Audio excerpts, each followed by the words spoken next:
Dear students, आज हम फिर 12th स्टैंडर्ड गुजरात बोर्ड का टेक्स्ट बुक का क्वेश्चन नंबर 19 सॉल्व करने जा रहे हैं।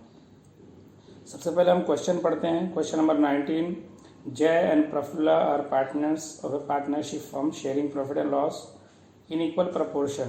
From the trial balance dated 31st March 2017 and additional information, prepare financial accounts of the firm. तो ये ट्रायल बैलेंस दिया हुआ, नीचे एडजस्टमेंट्स। हम तो सबसे पहले एडजस्टमेंट्स पढ़ते हैं। The value of closing stock is ₹60,000, out of which the market value of 10% goods is 20% less and the market value of 20% goods is 10% less. The remaining goods of 42,000 is valued at 25% less than book value. Adjustment number 2, provide 10% interest on capital, 9% on balances of current accounts and 12% on drawings. Monthly salary of 700 is payable to Jay. He has withdrawn salary of ₹4 month, which is included in salary. Prafulla has introduced additional capital of 20,000 on 1/1/17. Jay has withdrawn 1,000 per month on the last date of each month. Prafulla has withdrawn on 1/10/2016. Calculate depreciation at 9% on machines and 5% on furniture. Prafulla has withdrawn goods of ₹2,000 on 1/12/2016, which is recorded in the sales book at ₹2,400. One debtor of ₹2,400 become insolvent and 40 पैसे per rupee dividend is receivable. हमने adjustments पढ़ लिए। अब हमारा काम है कि adjustment के अकॉर्डिंग उसमें हम निशान लगाएं। क्वेश्चन में हम पॉइंट आउट करेंगे कहाँ कहाँ किस किस पॉइंट पे एडजस्टमेंट है। जिस पॉइंट पे एडजस्टमेंट है उस पॉइंट पे उस पे मतलब उतने डॉट लगा लेंगे। अगर किसी पे एक एडजस्टमेंट है तो एक डॉट लगाएंगे, दो एडजस्टमेंट है तो दो डॉट लगाएंगे। फिर उसके अकॉर्डेंस में उसके नीचे उतना जब हम रिकॉर्ड करेंगे, इसका मतलब पोस्टिंग करना शुरू करेंगे ट्रायल बैलेंस का, तो उतना पॉइंट उसके लिए हम जगह छोड़ देंगे। अब हम फिर से अपने पॉइंट पे पहुंचते हैं। तो हमने जो है एडजस्टमेंट का निशान लगाना है। तो अब सबसे पहले हमारा काम है कि हम इन बिल्ट एडजस्टमेंट्स के निशान लगा लें। तो इन बिल्ट एडजस्टमेंट, पहला इन बिल्ट एडजस्टमेंट है गुड्स रिटर्न, तो परचेज पे एक डॉट लगाएंगे, सेल्स पे एक डॉट लगाएंगे। और दूसरा जो इन बिल्ट एडजस्टमेंट जिस पे है वो रेंट है, लिखा हुआ अप टू February 2017, मतलब 11 महीने का रेंट पे किया हुआ, 1 महीने का बाकी है। फिर उसके बाद अगला जो हमारा इन बिल्ट एडजस्टमेंट है वो सेल ऑफ फर्नीचर है, फर्नीचर पे एक डॉट लगा देंगे। फिर नेक्स्ट है इंश्योरेंस प्रीमियम का है, उस पर एक डॉट लगा देंगे। और लोन ऑफ प्रफुल्ला लिखा है, उस पर एक डॉट लगा देंगे। मेरा ख्याल है यहाँ तक क्लियर हो गया। अब उसके बाद हम एडजस्टमेंट के हिसाब से जाएंगे। एडजस्टमेंट नंबर 1 जो है इसका हमारा, देखो आपको स्लाइड दिखेगा आगे फ्यूचर में, जब सॉल्व करेंगे तो स्लाइड इसका आएगा। क्लोजिंग स्टॉक का जब पोस्टिंग करने के बाद जब हम क्लोजिंग स्टॉक का एडजस्टमेंट की वैल्यू लिखना शुरू करेंगे तो इसका एक वर्किंग नोट आएगा। आप उस वर्किंग नोट पे ध्यान से देख लीजिए। तो इस तरह से मतलब, और हमारा जो रूल है क्लोजिंग स्टॉक के हिसाब से, जो रूल कहता है अकाउंटिंग का, वो कहता है कि कॉस्ट प्राइस और market price which ever is less, जो कम रहेगा उसको हम कैलकुलेट करेंगे, उसको कैलकुलेशन में कंसीडर करेंगे। अब नेक्स्ट है एडजस्टमेंट नंबर 2 है। अब ये डायरेक्टली अभी हमारे ट्रायल बैलेंस को अफेक्ट नहीं कर रहा है, तो इसको हम पहले ट्रायल बैलेंस से रिलेटेड जो एडजस्टमेंट्स है उसका निशान लगा लेंगे। प्रफुल्ला, देखो एडजस्टमेंट नंबर 3 है, monthly salary of 700 is payable to Jay, he has withdrawn 4 month salary. तो हम सैलरी पे निशान लगा देंगे, सैलरी पे एक एडजस्टमेंट आएगा। ओके, मेरा ख्याल है आप लगा लिए होंगे। सैलरी पे एक एडजस्टमेंट है, अब लगा लीजिए। देखो आपको स्लाइड दिख रहा है, सैलरी पे एक एडजस्टमेंट हो गया। उसके बाद नेक्स्ट हमारा है प्रफुल्ला हैज इंट्रोड्यूस्ड कैपिटल, तो ये कैपिटल हमारा डायरेक्टली ट्रायल बैलेंस को अफेक्ट नहीं कर रहा है। फिर नेक्स्ट हमारा है जय हैज विड्रॉन गुड्स, ये भी हमारे उसको डायरेक्टली नहीं अफेक्ट कर रहा है, 6 नंबर को नहीं कर रहा है। एंड 5th वाला क्या था भाई, छूट गया, सॉरी। जय has withdrawn ₹1,000 per month on the last date of each month, that is at the end of the month withdrawal है। तो इसके कैलकुलेशन का जो पैटर्न है, हमने मतलब अपने सेकेंड वीडियो में इसको एक्सप्लेन किया था। बेसिक्स ऑफ फाइनल अकाउंटेंसी का जो सेकेंड वीडियो है, अगर उसमें आप जाके चेक करेंगे तो आपको पता चल जाएगा, आपको ये at the end of the month और at the beginning of the month का कॉन्सेप्ट आपको पता चल जाएगा।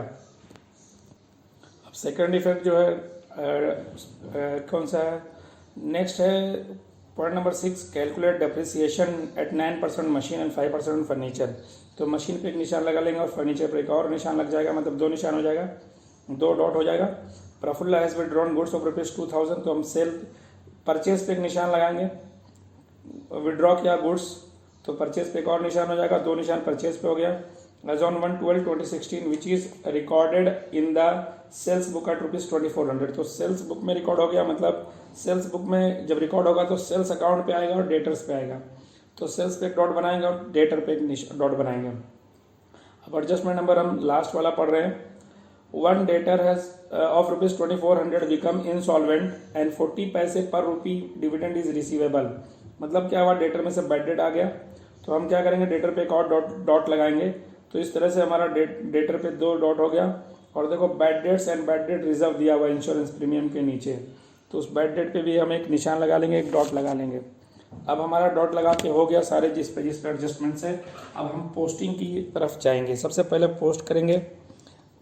मैंने आपको पहले अपने फर्स्ट वीडियो में पूरी तरह से डिटेल में एक्सप्लेन किया हुआ था, रूल एक्सप्लेन किया था। अगर आप फाइनल अकाउंट के बारे में एकदम परफेक्टली जानना चाहते हैं तो हमारी जो पहली वीडियो है उसको आप ध्यान से सुन लीजिए, आपको आ जाएगा सब। खैर, अब हम अपने पॉइंट पे आते हैं। सबसे पहले हमको क्या करना है, पोस्टिंग करना है जैसे दिया हुआ उसके हिसाब से। ट्रायल बैलेंस की पोस्टिंग का रूल ये कहता है, trial balance items have same and single effect. Same और सिंगल, जैसा मतलब अगर डेबिट बैलेंस है तो डेबिट साइड पे आएगा, क्रेडिट बैलेंस है तो क्रेडिट साइड पे आएगा। अब देखिए इसमें जो है हमने ट्रायल बैलेंस पढ़ा, इसमें कैपिटल अकाउंट भी दिया हुआ और करंट अकाउंट भी दिया हुआ। तो मतलब क्या है, ये कौन सा मेथड हुआ, फिक्स्ड कैपिटल मेथड हुआ। मतलब क्या हुआ, कैपिटल का इफेक्ट हम डायरेक्टली लायबिलिटी साइड पे कैपिटल अकाउंट के नाम से लिख देंगे। और पार्ट मतलब जो हम अकाउंट्स बनाएंगे, पहले trading account, profit and loss account, profit and loss appropriation account, partners current account and balance sheet, ये 5 फॉर्मेट रहेंगे। 5 फॉर्मेट हम बना लें, उसके बाद में हम पोस्टिंग करना शुरू करते हैं। सबसे पहले हमारा कैपिटल आ जाएगा, तो लायबिलिटी साइड पे जाकर हम लिखेंगे कैपिटल अकाउंट और अंडरलाइन करके जय और प्रफुल्ला का नाम लिख देंगे और उनके नाम से कैपिटल लिख देंगे। 1,40,000 और 1 लाख यानी 1,40,000 सॉरी। तो इस तरह से 2,40,000 हम अमाउंट कॉलम में लिख देंगे। अब आता है करंट अकाउंट, तो करंट अकाउंट का जो बैलेंस है वैसा लिखा जाएगा। तो जय का बैलेंस डेबिट है, तो हम करंट अकाउंट के डेबिट में जाके लिख रहे हैं। स्लाइड आप देखते रहिए, ऊपर आ रहा है, वहाँ हम लिखेंगे डेबिट साइड पे आएगा टू बैलेंस ब्रॉड फॉरवर्ड, और जय के अकाउंट में 12,000 लिखेंगे और प्रफुल्ला के अकाउंट में डैश रहेगा। प्रफुल्ला का अकाउंट क्रेडिट है तो क्रेडिट साइड पे जाके लिखेंगे बाय बैलेंस ब्रॉड फॉरवर्ड और उसमें लिखेंगे 4,000। मैंने ड्राइंग का इफेक्ट लिखना भूल गया, सॉरी फॉर दैट। आपको फिर लिखना है टू ड्राइंग अकाउंट लिखना है बैलेंस के नीचे, टू बैलेंस ब्रॉड फॉरवर्ड के नीचे आपको लिखना है टू ड्राइंग अकाउंट। आपको दिख रहा स्लाइड पे, आप देखिए टू ड्राइंग्स अकाउंट, और जिसका जितना है मतलब जय का 12,000, प्रफुल्ला का 16,000 डेबिट साइड पे लिख दिया जाएगा। अब हमारा आता है ट्रेडिंग अकाउंट का पहला पॉइंट आता है, ट्रेडिंग अकाउंट के डेबिट में जाकर लिखेंगे टू ओपनिंग स्टॉक और अमाउंट कॉलम में लिख देंगे। फिर अगला आता है परचेजेस, तो यहाँ लिखेंगे टू परचेजेस, इस पर एडजस्टमेंट है, 2 लाइन छोड़ देंगे। फिर क्रेडिट साइड पे लिखेंगे बाय सेल्स अकाउंट और इसके क्रेडिट 2 पॉइंट है तो 2 लाइन छोड़ देंगे इसके नीचे। फिर अगला आता है गुड्स रिटर्न, तो जो डेबिट वाला है वो सेल्स में से माइनस होगा और जो क्रेडिट वाला है वो परचेज में से माइनस होगा। तो हम परचेज के नीचे लिखेंगे माइनस रिटर्न और अमाउंट लिखेंगे 12,000, और सेल्स में लिखेंगे माइनस रिटर्न और अमाउंट लिखेंगे 7,000। मेरा ख्याल आपको दिख रहा होगा, आप देख लीजिए। उसके बाद नेक्स्ट हमारा आता है कैश, जो डेबिट वाला कैश एंड बैंक लिखा, डेबिट वाला कैश एसेट में आएगा और क्रेडिट वाला जो है वो बैंक है, दैट इज बैंक और ड्राफ्ट और लायबिलिटी साइड पे आएगा। फिर बिल्स आया, डेबिट वाला बिल्स रिसीवेबल है, क्रेडिट वाला बिल्स पेबल है, इसको हम ऐसा लिख लेंगे। अब अगला हमारा पॉइंट आता है रेंट, तो रेंट इस पर एडजस्टमेंट है, इनबिल्ट एडजस्टमेंट है। तो सबसे पहले इसको हम प्रॉफिट एंड लॉस अकाउंट में 1 लाइन छोड़ देंगे। प्रॉफिट एंड लॉस अकाउंट के फॉर्मेट में टॉप वाली लाइन चाहे डेबिट साइड हो या क्रेडिट साइड हो उसको छोड़ देंगे। उसके नीचे लिखेंगे टू रेंट अकाउंट, उसके नीचे 1 लाइन छोड़ देंगे। फिर अगला हमारा आता है करंट ईयर्स बिल्डिंग आता है, तो बिल्डिंग जो है एसेट साइड पे आएगा, बैलेंस शीट एसेट साइड में लिख लेंगे। उसके बाद हमारा अगला आता है current years depreciation on building, तो ये हमारा current years depreciation on building ये प्रॉफिट एंड लॉस अकाउंट के डेबिट में आएगा। फिर अगला आता है फ्रेट, फ्रेड ट्रेडिंग अकाउंट के डेबिट में आएगा। परचेज के नीचे 2 लाइन छोड़ करके उसके बाद लिखेंगे टू फ्रेड। टू फ्रेड मतलब लिखने में दिक्कत ना हो, गंदा ना हो, इस बात का हमको ख्याल रखना है। फ्रेड लिखेंगे और अमाउंट कॉलम में लिख देंगे। फिर अगला हमारा पॉइंट आता है फर्नीचर, या एसेट साइड में आएगा फर्नीचर, इसके नीचे 2 लाइन छोड़ेंगे। फिर उसके नीचे आता है सेल ऑफ फर्नीचर, तो ये जो सेल ऑफ फर्नीचर है ये फर्नीचर में से माइनस हो जाएगा, इसको हम लिख देंगे माइनस सेल ऑफ फर्नीचर, और उसके नीचे एक लाइन अभी भी खाली रहेगी। उसके बाद आता है डेटर्स, तो डेटर सेल ऑफ फर्नीचर के नीचे एक लाइन छोड़ करके हमको लिखना है डेटर, और उसके नीचे 2 लाइन छोड़ना है। लायबिलिटी साइड पे जाके लिखेंगे क्रेडिटर्स। मेरा ख्याल आप लिख रहे होंगे और स्लाइड में आप ध्यान से देखते रहिए, जहां आपको दिक्कत हो रही, जो बात समझ में नहीं आ रही आप उसको कमेंट्स में लिख सकते हैं। अब अगला पॉइंट आता है salary. Salary profit and loss account में आएगा, इस पर एडजस्टमेंट है। इंश्योरेंस है, इस पर एडजस्टमेंट है, इनबिल्ट एडजस्टमेंट है, इसको हम प्रॉफिट एंड लॉस अकाउंट के डेबिट में लिखेंगे। बैड डेट लिखेंगे, उसके नीचे एक लाइन छोड़ेंगे, उसके बाद माइनस बैड डेट रिजर्व लिखेंगे, ओल्ड बीडीआर कहलाता है, इसको हम उसके नीचे लिखेंगे। बैड डेट लिखेंगे, फिर से बोल रहा हूँ प्रॉफिट एंड लॉस अकाउंट के डेबिट में बैड डेट लिखेंगे, उसके नीचे एक लाइन छोड़ेंगे और उसके नीचे लिखेंगे माइनस ओल्ड बीडीआर। डेबिट वाला बैड डेट है और क्रेडिट वाला बीडीआर है, मतलब 1000 बैड डेट है और 2000 बीडीआर है। अब अगला हमारा आता है लोन फ्रॉम प्रफुल्ला, तो ये हमारा लायबिलिटी साइड पे आएगा, इस पे एडजस्टमेंट है। वेजेस है, ये फ्रेड के नीचे ट्रेडिंग अकाउंट के डेबिट में आएगा, टू वेजेस। डिस्काउंट डेबिट वाला अमाउंट डेबिट साइड पे आएगा टू डिस्काउंट के नाम से, और क्रेडिट वाला क्रेडिट साइड पे आएगा बाई डिस्काउंट के नाम से प्रॉफिट एंड लॉस अकाउंट में। अब अगला हमारा ट्रेडिंग एक्सपेंसेस, ये भी प्रॉफिट एंड लॉस अकाउंट के डेबिट में आएगा। एडवर्टीजमेंट एक्सपेंस, ये भी प्रॉफिट एंड लॉस अकाउंट के डेबिट में आएगा। ऑफिस मशीन और एडिशन ऑफ 12,000 लिखा हुआ डेट के साथ, तो इसका भी मतलब एसेट साइड में आएगा। अब हम एडजस्टमेंट में आते हैं, एडजस्टमेंट कैलकुलेट करते हैं।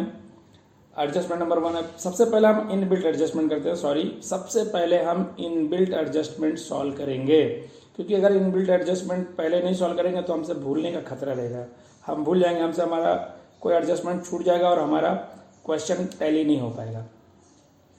तो जो हमारा अगला पहला इनबिल्ट एडजस्टमेंट क्या था, गुड्स रिटर्न, तो उसको हमने कर दिया। अगला हमारा है रेंट, तो रेंट का लिखेंगे आउटस्टैंडिंग रेंट, रेंट में लिखेंगे plus outstanding rent profit and loss account के डेबिट में। स्लाइड में आप देखिए तो वहाँ आप प्लस करिए 1 महीने का, जब 11 मंथ का 22,000 है तो 1 मंथ का कितना होगा 2,000, तो आप उसमें प्लस कर दीजिए, प्लस आउटस्टैंडिंग रेंट कर दीजिए और 2,000 प्लस करके बाहर 24,000 अमाउंट कॉलम में। और लायबिलिटी साइड पे किधर आएगा, लायबिलिटी साइड पे आएगा आउटस्टैंडिंग रेंट।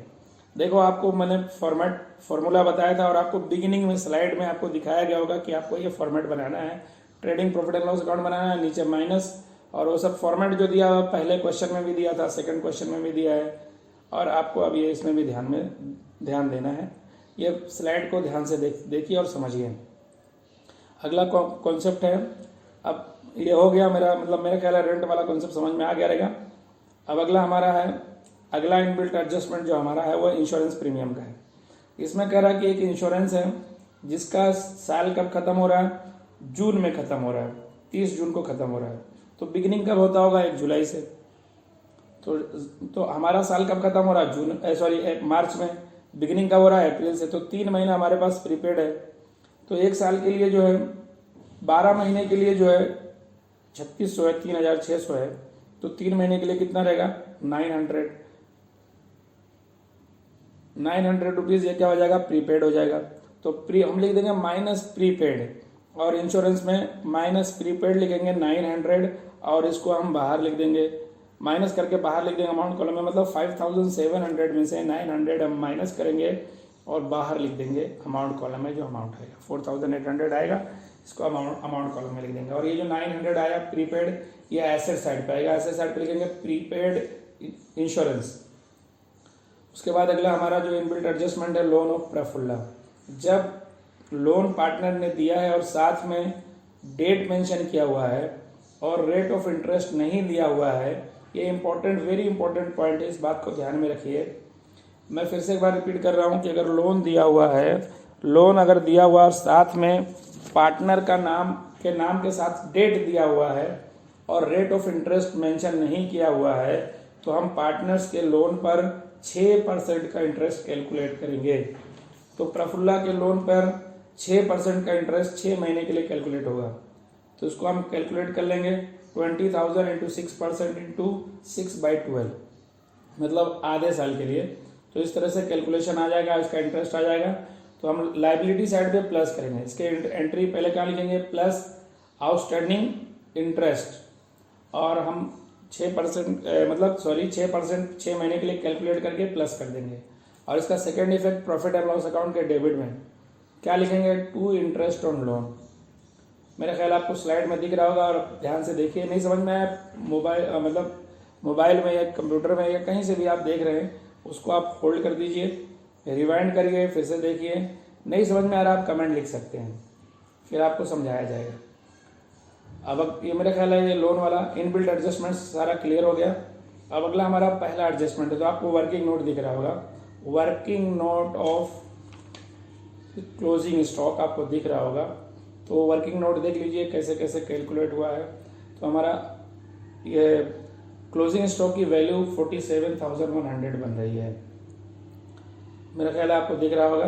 तो ये हम एंट्री, इसकी पहली एंट्री कहाँ लिखेंगे, ट्रेडिंग अकाउंट क्रेडिट साइड पे लिखेंगे, ट्रेडिंग अकाउंट क्रेडिट साइड पे by closing stock. Second effect asset side में आएगा, एसेट साइड में लिखा जाएगा क्लोजिंग स्टॉक 47,100।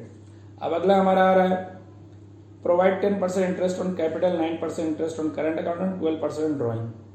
तो इंटरेस्ट पे हम अप्रोप्रिएशन अकाउंट के डेबिट में जाएंगे और वहाँ लिखेंगे to interest on capital, to interest on capital, इसको अंडरलाइन करेंगे।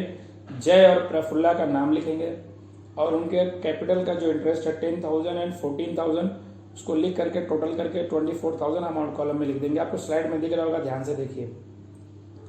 अब ये इसका second effect partners current account की क्रेडिट साइड पे आएगा, मेरा ख्याल आपको दिख रहा होगा, आप देखते रहिए। जहां नहीं समझ में आए वहां पे आप कमेंट लिख करके पूछ सकते हैं। नेक्स्ट पॉइंट है इंटरेस्ट ऑन करंट अकाउंट। तो जय का करंट अकाउंट डेबिट है, तो हम अप्रोप्रिएशन अकाउंट के क्रेडिट साइड पे लिखेंगे bye interest on current account और ब्रैकेट में नाम लिखेंगे जय। आपको स्लाइड में दिख रहा होगा, और वहाँ आप इंटरेस्ट लिखे 12,000 इंटू 9%, तो 1,080 आ जाएगा। आपको दिख रहा है स्लाइड में, देख लीजिए। इसका सेकेंड इफेक्ट इसका पार्टनर्स करंट अकाउंट के डेबिट में आएगा, to interest on current account 1080 Jay के अकाउंट में। दूसरा प्रफुल्ला है, प्रफुल्ला का 4,000 क्रेडिट है, तो अप्रोप्रिएशन अकाउंट के डेबिट में आएगा, वहाँ लिखा जाएगा to interest on current account, bracket में प्रफुल्ला का नाम लिखना है, और अमाउंट आएगा 360 आएगा, स्लाइड में देखिए। इसका second effect partners current account के क्रेडिट में आएगा 360 प्रफुल्ला के अकाउंट में, और जय के अकाउंट में डैश आएगा। क्लियर हो गया मेरा ख्याल है। अब आ रहा है अगला जो सबसे इंपॉर्टेंट है, इंटरेस्ट ऑन ड्राइंग। इसका भी वर्किंग नोट दिया हुआ है, इसके वर्किंग नोट का स्लाइड आप ध्यान से देखिए। ओके, मेरा ख्याल है आपको दिख रहा होगा, आराम से देख लीजिए। इंटरेस्ट ऑन ड्राइंग आपको कैलकुलेट करना है। तो इंटरेस्ट ऑन ड्राइंग ये जो इनका है, जय का है, तो जय के लिए क्या आएगा, eight the end of the month है, तो हम क्या करेंगे, जितना उसने अमाउंट विड्रॉ किया 1,000 पर मंथ, तो 1,000 इंटू 66/12 इंटू 12%, दैट इज 660 आएगा। तो ये हमने इंटरेस्ट ऑन उनका 660 लिख दिया, और इनका देखो आपको स्लाइड में दिख रहा होगा 1040 समथिंग, तो आप ये लिख लीजिए। और इसका second effect partners current account के डेबिट में आएगा to interest on drawing. Clear हो गई बात। ये मतलब मैंने आपको ये बता दिया पहले ही, मतलब ज़्यादा करा दिया, पूरा डिटेल लिखा है।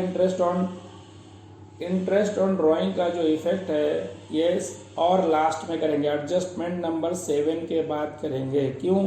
क्योंकि एडजस्टमेंट नंबर 7 में प्रफुल्ला ने गुड्स विड्रॉ किया है। मैंने शुरू में ही बता दिया, रीज़न ये है कि हम परेशान हो जाते हैं कि क्या हुआ, कैसे हुआ, इसके लिए मैंने पहले बता दिया। लेकिन आप स्लाइड पूरा अच्छे से देखिए, उसका कैलकुलेशन कैसे किया हुआ, उसका वर्किंग नोट कैसे बना हो, ध्यान से देखिए।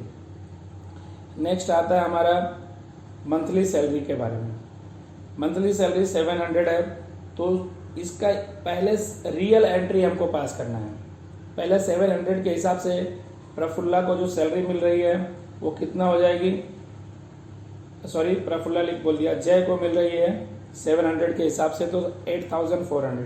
तो हम अप्रोप्रिएशन अकाउंट के डेबिट में लिखेंगे टू सैलरी, और जय के नाम ब्रैकेट में जय का नाम लिखेंगे, अमाउंट कॉलम में 8400 लिखेंगे। इसका second effect partners current account के क्रेडिट में लिखेंगे बाई सैलरी, और जय के अकाउंट में क्रेडिट साइड पे लिख देंगे 8400। अब इसमें गलत क्या कर दिया, कह रहे भाई इसमें 4 महीने की एंट्री, अमाउंट विड्रॉ कर लिया, सैलरी का अमाउंट विड्रॉ किया, और उसने गलती से क्या कर दिया, सैलरी अकाउंट में लिख दिया। अपने करंट अकाउंट में लिखने के बजाय, अप्रोप्रिएशन करंट अकाउंट में लिखने के बजाय, अपने अकाउंट के डेबिट में लिखने के बजाय उसने सैलरी अकाउंट को डेबिट कर दिया। तो अब हम क्या करेंगे भाई, इसमें रॉन्गली रिकॉर्डेड है तो सैलरी में हम माइनस कर देंगे। सैलरी में माइनस होगा कितना, 2800, और इस 2800 का दूसरा इफेक्ट पार्टनर्स करंट अकाउंट के डेबिट में लिखेंगे टू रॉन्गली रिकॉर्डेड सैलरी, और 2800 रुपये 2800 रुपये जय के अकाउंट में लिख दिया जाएगा। आपको मेरा ख्याल है स्लाइड दिख रहा होगा। अब नेक्स्ट पॉइंट है हमारा, Prafulla has introduced additional capital, मतलब ये जो कैपिटल है ना 14,000 का जो कैपिटल एक्चुअली 1,20,000 है, और प्लस 20,000 है, तो 12,000 और प्लस 20,000 पे, मतलब इसका भी मतलब आप प्रोसेस देख लीजिए, क्या लिखा हुआ है 1,20,000 प्लस 20,000, तो 20,000 पे हमारा जो इंटरेस्ट आएगा वो कितने दिन के लिए आएगा भाई, उसने कब इंट्रोड्यूस किया है, क्या कह रहा है 1 जनवरी को किया, तो 1 जनवरी मतलब 3 महीना, तो 20,000 का इंटरेस्ट ऑन कैपिटल जो है कितना है भाई 10%, तो 10% मतलब 20,000 पे हमको कितना करना है 3 महीने के लिए, तो 20,000 इंटू 12% इंटू 3/12, तो मतलब ओवरऑल कितना हो जाएगा 3% हो जाएगा, और हम 3% कैलकुलेट करेंगे 20,000 का जितना आएगा, आप अमाउंट देख लीजिए, सॉरी 3% नहीं, वेरी सॉरी, इंटू 12% मैंने बोल दिया गलती से, 10% है, फिर से एक बार मैं रिपीट कर रहा हूँ, 20,000 इंटू 10% इंटू 3/12, तो ये हमारा क्या हो जाएगा, जो देख लीजिए अमाउंट आपको स्लाइड में दिख रहा होगा, आप इस तरह से आपको अमाउंट लिखना है, 22,500 जैसा बनेगा, ये 12,500 बन जाएगा, 500 रुपये इसका इंटरेस्ट आएगा, इंटरेस्ट ऑन कैपिटल होगा। खैर अब हम अगले अपने पॉइंट पे आते हैं, इंटरेस्ट ऑन कैपिटल का जो प्रोसेस था मैंने इसको क्लैरिफाई कर दिया। अब अगला आ रहा हमारा adjustment number 6, calculate depreciation 9% machine and 5% furniture. तो मशीन पे आएगा, मशीन एडिशनल मशीन कितना है 12,000, तो मतलब हमारा मशीन का कॉन्सेप्ट क्या हो जाएगा, 52,000 दिया तो 40,000 इंटू 12,000, मतलब 40,000 और 12,000, मतलब दो अलग अलग 40,000 12,000 दो ब्रैकेट में हो जाएगा, 40,000 पे पूरे साल के लिए, और 12,000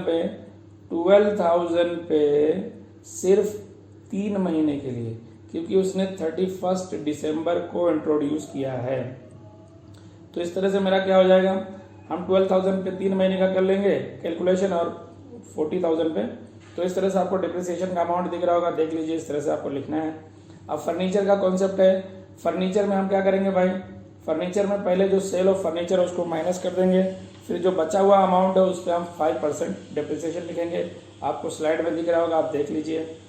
मेरा ख्याल है आपको कॉन्सेप्ट क्लियर हो गया। अब एडजस्टमेंट नंबर 7, इसके बारे में मैंने ऑलरेडी बता दिया। अब ड्राइंग के बारे में बता दिया, यहाँ पे इंटरेस्ट ऑन ड्राइंग का कैलकुलेशन हम यहाँ से शुरू करेंगे। अब आप वर्किंग नोट अच्छी तरह से देख लीजिए इंटरेस्ट ऑन ड्राइंग का। अब अगला हमारा कैरेज सेल्स बुक में गलती से लिख दिया है, तो हम सेल में माइनस करेंगे, लिखेंगे माइनस रॉन्गली रिकॉर्डेड 2,400, और इसका सेकेंड इफेक्ट हम डेटर में आकर लिखेंगे माइनस रॉन्गली रिकॉर्डेड 2,400। अब उसके बाद डेट 8वां एडजस्टमेंट है, 8वां एडजस्टमेंट का इफेक्ट डेटर में लिखा जाएगा, क्या लिखा जाएगा भाई 2,400 का 60% बैड डेट हो रहा है, मतलब क्या हो रहा है 40% कह रहे हैं मिलेगा, तो मतलब 60% नहीं मिलेगा, जो नहीं मिलेगा वो बैड डेट है। अब हम क्या करेंगे 2,400 का 60% कैलकुलेट करेंगे, 1440 आ रहा है शायद, आप देख लीजिए अपने कैलसी में जो भी अमाउंट आए, तो इस तरह से उसको हम क्या लिखेंगे माइनस न्यू बैड डेट, और जो बैड डेट दिया हुआ है हमारा प्रॉफिट एंड लॉस अकाउंट के डेबिट में आके वहाँ हम प्लस करेंगे, लिखेंगे प्लस न्यू बैड डेट।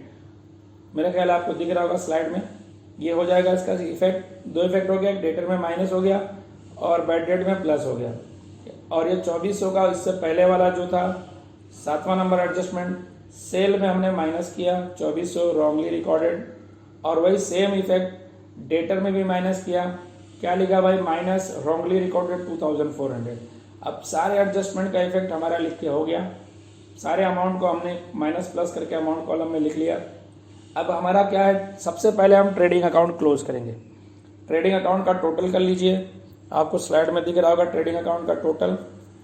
उसके बाद ग्रॉस प्रॉफिट देखो, उसको हाईलाइट किया गया है कलर वाले में, कलर बैकग्राउंड में लिखा हुआ है, ये हमारा ग्रॉस प्रॉफिट है। तो ग्रॉस प्रॉफिट को क्या लिखा जाएगा, टू, हम ट्रेडिंग अकाउंट के डेबिट में क्या लिखेंगे, to profit and loss account, और ब्रैकेट में लिखेंगे ग्रॉस प्रॉफिट। फिर इसको हमने प्रॉफिट एंड लॉस अकाउंट के क्रेडिट में ट्रांसफर किया और वहाँ लिखा by profit by trading account, और ब्रैकेट में लिखा ग्रॉस प्रॉफिट। इसका टोटल हमने कर लिया और डेबिट में से माइनस कर दिया। जो हमारा नेट जो प्रॉफिट आ रहा है वो कलर में नीचे हाईलाइट किया हुआ देखिए, आपको स्लाइड में दिख रहा है। अभी हमारा नेट प्रॉफिट आ गया, तो इसको हम क्या लिखेंगे, to profit and loss appropriation account, और ब्रैकेट में लिखेंगे नेट प्रॉफिट। इसको हम ट्रांसफर करेंगे प्रॉफिट एंड लॉस अकाउंट के, profit and loss appropriation account के क्रेडिट में, क्या लिखेंगे भाई, प्रॉफिट एंड लॉस अकाउंट, और ब्रैकेट में लिखेंगे नेट प्रॉफिट। क्रेडिट साइड का टोटल कर लेंगे, डेबिट साइड वाला उसमें से माइनस करेंगे। फिर हमारा जो अमाउंट आएगा ये हमारा डिविजिबल प्रॉफिट होगा, तो इसको हम क्या लिखेंगे, टू पार्टनर्स करंट अकाउंट, और ब्रैकेट में लिखेंगे डिविजिबल प्रॉफिट, और ये इक्वली है, तो जो अमाउंट टोटल आएगा, जो बचेगा अमाउंट, उसको 2 से डिवाइड कर देंगे और इक्वली लिख देंगे। अभी हमारा देखो आपको अमाउंट दिख रहा है, इस अमाउंट को अब हम कहाँ ट्रांसफर करेंगे, पार्टनर्स करंट अकाउंट के क्रेडिट में।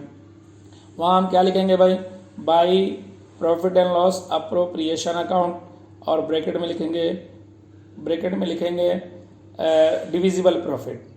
अब हम पार्टनर्स, इसको पार्टनर्स के करंट अकाउंट को टोटल करेंगे, क्रेडिट साइड ज़्यादा दोनों साइड का, और डेबिट साइड को माइनस करके हम बैलेंस लिखेंगे, टू बैलेंस ब्रॉड फॉरवर्ड, देखो ये sorry carry down, to balance carry down, और ये देखो स्लाइड में दिख रहा हो कलर में हाईलाइट किया हुआ है।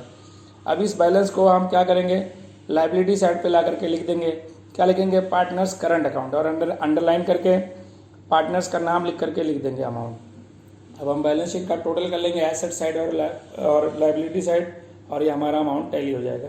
अभी आप, मेरा ख्याल है पूरा क्वेश्चन आपको समझ में आ गया रहेगा। अगर आपको कोई दिक्कत हो रही क्वेश्चन में तो आप नीचे कमेंट लिख सकते हैं।